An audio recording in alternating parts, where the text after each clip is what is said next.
Today we'll talk about the renewable energy activities at Sandia, not just the photovoltaics program. It's a pleasure to be here, especially because I have some ties to this area. I got my undergraduate degree in engineering from UC Davis, and so this is very familiar territory. I was pleased to see the involvement by the community in renewable energies here, so thank you for the invitation. My remarks are going to focus on a couple different areas. After giving you a quick overview of what Sandia is, I give you that information so that if you have a question or problem that you need help on, you know what Sandia is about and where we come from. It might help you in requesting assistance in the future.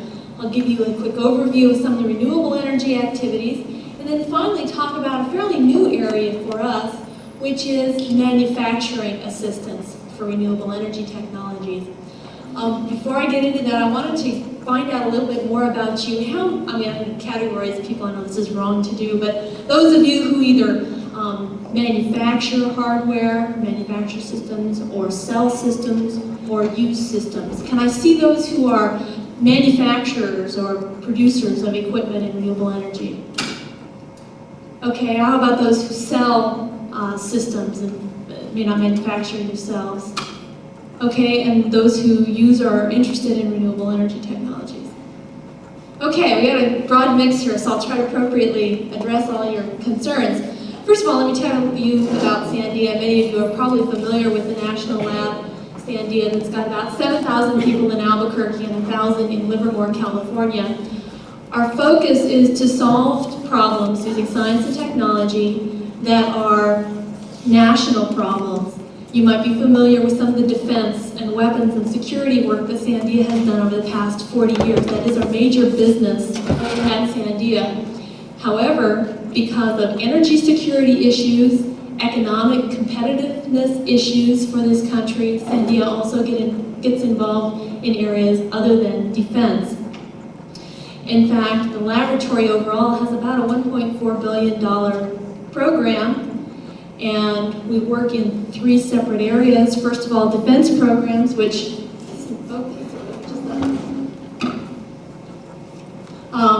the first defense programs, our security, our weapons programs, represents about half of that $1.4 billion worth of work. The energy and environment work, which is where I come from at Sandia, is about 1/4 of that $1.4 billion. And then the Work for Others program emphasizes working for other federal agencies, such as the DoD and NASA, in doing test work for those different agencies. So this helps you understand where Sandia comes from. Our core business is defense, and that's where the majority of our people work. But because of that background, we have some technologies and some capabilities that can be useful to the renewable energy industry. Who are we? We are engineers and scientists. I wanted to comment, I think one of the previous speakers talked about coming from the labs and being scientists. We are not real good at understanding business and entrepreneurial issues, although the labs have gotten more and more involved in that. We are predominantly scientists and engineers, and of about just 40% of professional technicals. Many of them have advanced degrees, either masters or PhDs. So we are science and technology oriented. As you know, the laboratories have recently gotten more involved in technology transfer. It is now a main mission of the National Labs. And I put this up to show you where some of the resources come from for conducting technology transfer. Less than 50% would come from Sandia, and then matched by maybe 50% from the industry, with a little bit of DOE overhead and depreciation. Wanted to just point out to you, I don't know if the sun is, I don't know if you can see this corner here, but what it points out is that an industry, a small business, or any other industry can come to the labs not only bringing funds to investigate something, but in-kind services or labor from your institution or your industry to put together with the Sandia government resources to help solve a problem. So if you're a small business or a company that knows you have very limited resources, don't write off the fact that you can also be a partner with the government, not necessarily bringing in funds, but bringing in your in-house capabilities. The many mechanisms that there are to transfer technology have been touched on this morning. I just wanted to put this up here to show you that Sandia uses many of these different agreements, these ways of doing business, as well as technical publications and presentations, phone calls and things like that that are not on this list are also a very effective way of transferring technology into the industry, and we use all of those. Let me now switch gears and talk about renewable energy programs. At Sandia, our renewable energy program focuses on technologies that generate electricity. So you can see the photographs here, geothermal, solar thermal electric, wind, and photovoltaics are the 4 different renewable energy technologies that Sandia is predominantly involved in. And you can see a small chart in the corner of our funding level in millions of dollars per year for these 4 areas. Primarily our work is for the Department of Energy.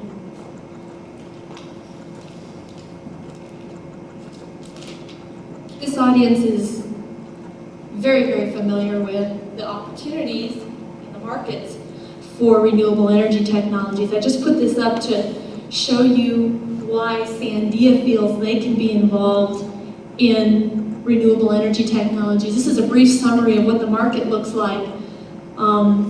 And California, being a very aggressive state in utilizing renewable energy, has a good portion of these systems installed here in California with the solar thermal, especially the leadership down in Southern Cal Edison of this power tower. Photovoltaics, you can see, is a large and very growing industry right now with about $1 billion per year annual investment in photovoltaics. And wind and geothermal are also very important renewable technologies. The Department of Energy is involved because they feel that not only can renewable energy technologies serve a good portion of the electrical generation market, but because renewable energy technologies are a significant economic opportunity for the U.S. to remain a leader in the global marketplace. Let me give you a few highlights of our renewable energy programs, and I'll spend more time here on the photovoltaics because that's what I'm most familiar with. In the solar thermal area, we've worked with Southern Cal Edison and many of the industry players in developing Solar 1 and Solar 2. We've been involved in detoxification of hazardous materials using solar energy, many of you are familiar with. A Dish Stirling engine program that's been a cooperative project has resulted in an R&D winner a couple years ago. And then we have a large cost share program with Cummins to develop the Stirling engine system. In photovoltaics, some of you are familiar with our Design Assistance Center. In fact, if you're interested in any of the publications that we put out in photovoltaics or solar thermal, you can pick up an order form from the display in the back of the room there. There's one for solar thermal and photovoltaics. We spend a lot of our time putting out publications, assisting the industry, both hardware manufacturers and systems designers, in trying to answer questions about the technology. We also were hired by the Department of Energy, Department of Defense project, which is called a Strategic Environmental Research and Development Program, SERDIP, and it's involved in putting a large quantity of photovoltaic systems in for military applications. In fact, the market for that looks tremendous. It looks like the military alone in the U.S. has a 3,000 megawatt opportunity for diesel replacement. So that's a very exciting area in the military. Sandia also works in improving processes for photovoltaic cells, particularly in the crystal and silicon area, and we do quite a bit of testing in the module area, batteries and inverters, charge controllers, and in systems integration.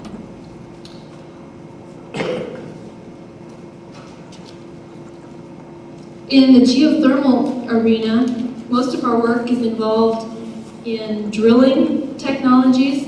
So we work on developing new bits and slim hole technology drilling to try to reduce the cost of that technology.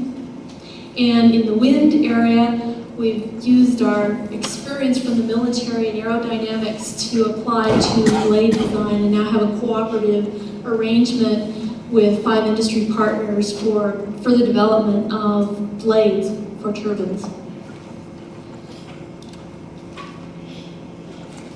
What we find as very useful at Sandia, and it's an area that we've just learned to tap into, is that 40 years of defense background gave us a lot of capabilities in materials and testing, and we're just now, in the past couple of years, learning how to tap into those and apply those to the renewable energy industry. In fact, if any of you are interested in some of the very specific technologies or capabilities I talk about today, please see me after the talk. These are just some examples of places where Sandia has expertise and where they can be applied to renewable technologies. For example, in photovoltaics, not only do we have a fabrication lab for making cells, but we've got a whole host of materials experts and non-destructive testing experts, as well as people who very well understand chemical vapor deposition and plating, as one of the earlier specialists, earlier talks mentioned. So we see that there's a great opportunity here to tap into those capabilities and apply those to our industry. Here's some examples of things that we've done over the past couple of years that focus on renewables. First of all, in the solar thermal area, Solar 2 being a consortium, was able to utilize many of the design services of Sandia and many of the technology areas, such as materials that, of course, uses a sodium type fluid for the Solar 2 tower. There's not a picture there, I showed it on the previous one, but there were quite a bit of materials issues and corrosion that we got some help with at Sandia. In the photovoltaics area, some of you might be familiar with the cooperative program in crystalline silicon, where 6 of the US companies, as well as our colleagues at NREL, are involved in looking at processing issues for crystalline silicon. And then there's some other examples here in wind and geothermal that I won't go into. So the point of me explaining to you these capabilities is that I think they're available for you to utilize, and we are still learning about them. There's one capability in particular that we've accessed with great success. The example is the first one on here, a National Machine Tool Partnership. It's similar to some of the National Technology Transfer Center functions, in that you can call a 1-800 number to get a problem resolved, problems around sensors or machine tools or robotics and materials. It actually is a pretty broad range of capabilities. You call a 1-800 number, and this place can turn you loose with one of the national laboratories, where you can receive up to, I think it is 40 free hours of consultation to solve a problem, and I have that 1-800 number if you like it. But the key is that we hope to serve as a manufacturing design assistance center. And I truly believe that in renewable energy technologies, the time is right for us to get technology to the marketplace. We need to find ways to get it there faster and more efficiently. I admire the work that Dr. Marks is doing, and I feel that technology like that and breakthroughs are important. However, we cannot neglect the current industry in helping the industry get products from the design, from the drawing board through commercialization and into the marketplace. And that's why we at Sandia are focusing over the next few years on accelerating that process. So with that, I hope you understand a little bit more about our program at Sandia. And if there are specific questions, I think we can get to them in the questions and answers. Thank you.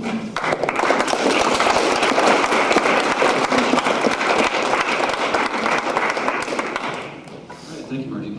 Okay, so why don't we open it up to some specific questions, and if you haven't, we can direct them at the panelists, and Dr. Marks here is still here as well. Anybody want to bring this up? Yes. Yeah, of course. I work in the And it's the chip here itself, the materials that cost less than $1. This processing is incredibly expensive. This chip costs about $2,000 a day. And I'm wondering how you're going to need density greater than what's even in this chip, which is state of the art. Right. So how do you propose to take something that's probably $5 per square meter of materials and produce it? It's going to be either the machinery or the labor. There's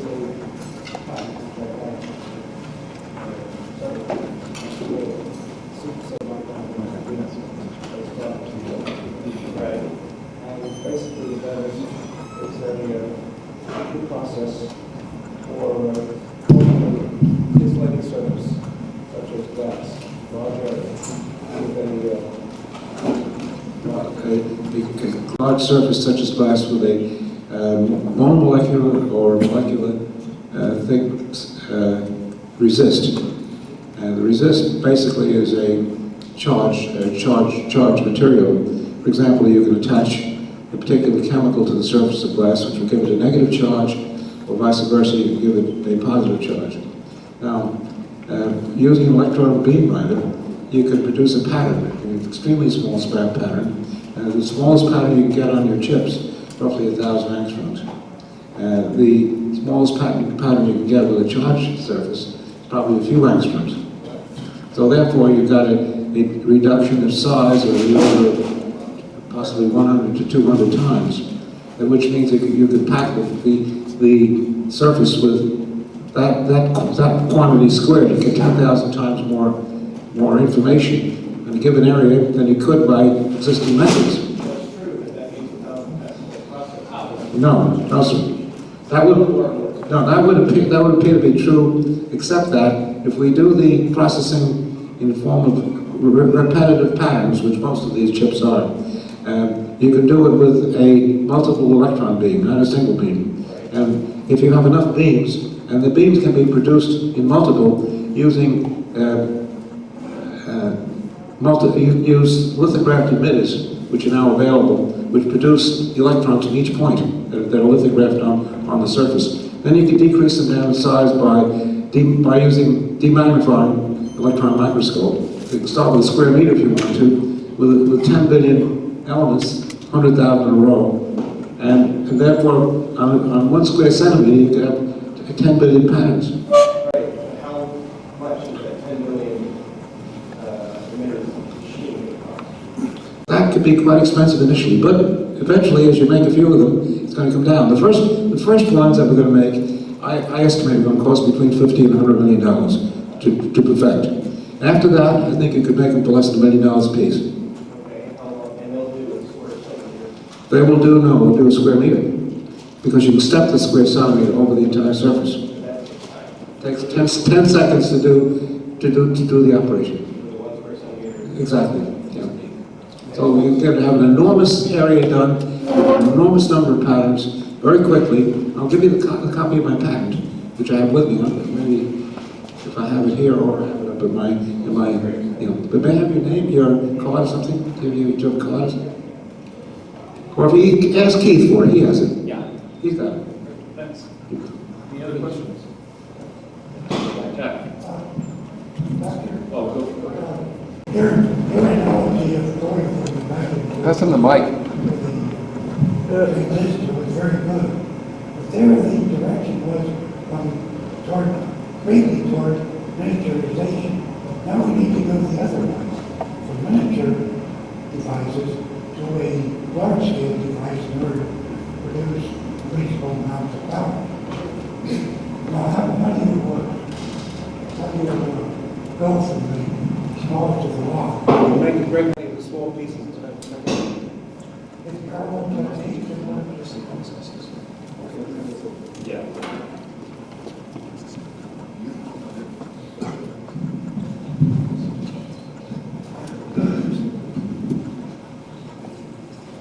The question was, if I'm working with such small elements, how do I make a large piece?